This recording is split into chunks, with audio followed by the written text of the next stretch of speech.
जाने सबसे तेज और प्रलयकारी ब्रह्मास्त्र से जुड़े ये रहस्य। आपने ब्रह्मास्त्र को लेकर कई बातें सुनी होंगी। रामायण या महाभारत सीरियल देखे होंगे तो आपको इसके बारे में जरूर याद होगा। कहते हैं कि प्राचीन काल में 5 ऐसे अस्त्र थे जो महाप्रलय ला सकते थे।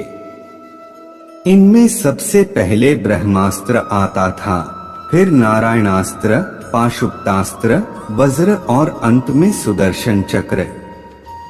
अगर आपके मन में भी ब्रह्मास्त्र के बारे में कुछ जानने को लेकर उत्सुकता है तो हम बताते हैं आपको इससे जुड़ी कुछ बातें। जैसा कि नाम से ही पता चलता है कि ब्रह्मास्त्र की उत्पत्ति ब्रह्मा जी ने की थी। वेदों पुराणों में लिखा है कि दैत्यों के नाश के लिए ब्रह्मा जी ने इसकी उत्पत्ति की थी। ब्रह्मा जी की तपस्या करने पर उन्होंने कई लोगों को ये अस्त्र दिया था।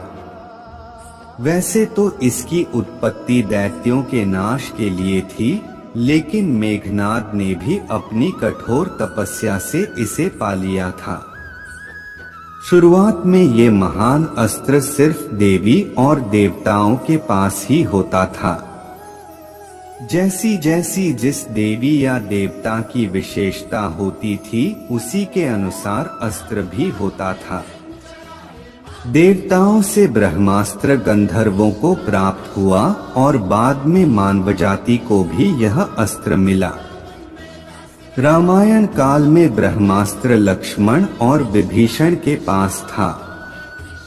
महाभारत काल में द्रोणाचार्य, अश्वत्थामा, कृष्ण, कुबलाश्व, युधिष्ठिर, प्रद्युम्न और अर्जुन के पास यह अस्त्र था। ऐसा कहते हैं कि परशुराम के पास भी ब्रह्मास्त्र था।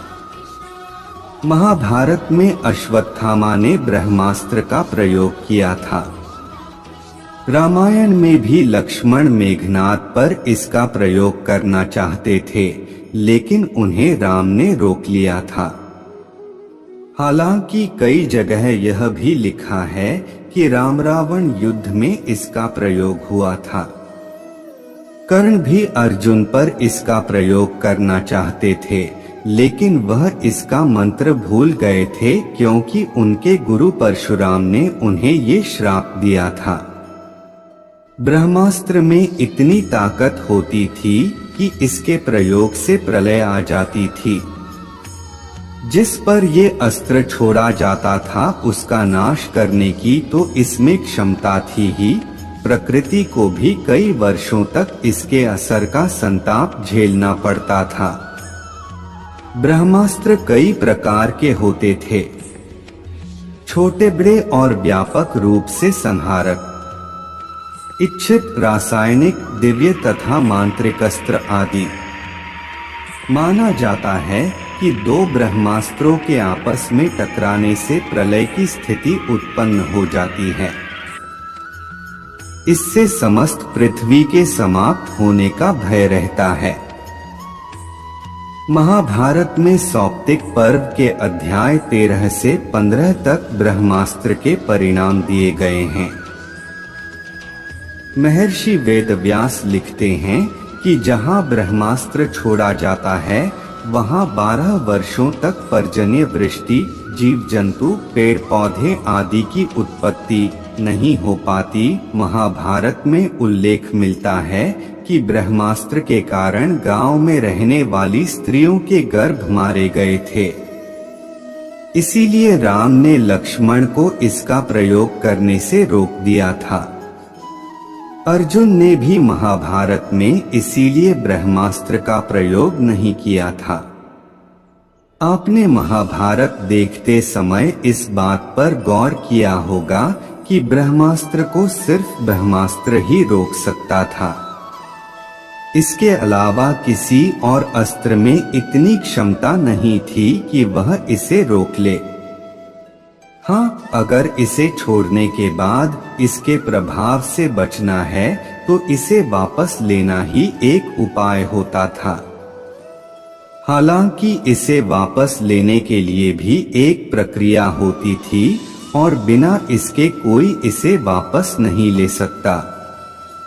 अश्वत्थामा ने जब अर्जुन और श्री कृष्ण पर ब्रह्मास्त्र चलाया था तब ऐसा ही हुआ था, लेकिन अश्वत्थामा को वापस लेने का तरीका नहीं याद था, जिसके परिणामस्वरूप उससे उत्तरा के गर्भ की ओर इसे मोड़ दिया था। लेकिन इसके असर से मृत जन्मे शिशु को श्री कृष्ण ने जीवित कर दिया था।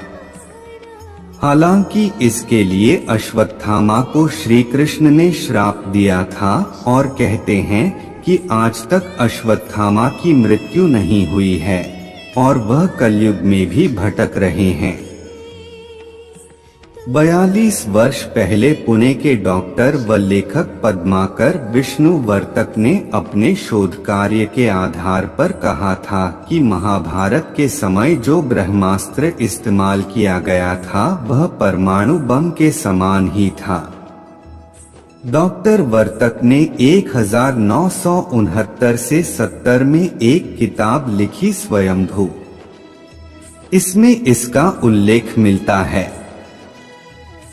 कहते हैं कि आधुनिक काल में जे रॉबर्ट ओपनहाइमर ने गीता और महाभारत का गहन अध्ययन किया। उन्होंने महाभारत में बताए गए ब्रह्मास्त्र की संहारक क्षमता पर शोध किया और अपने मिशन को नाम दिया ट्रिनिटी, त्रिदेव। रॉबर्ट के नेतृत्व में 1939 से 1945 का बीच वैज्ञानिकों की एक टीम ने यह कार्य किया। 16 जुलाई 1945 को इसका पहला परीक्षण किया गया।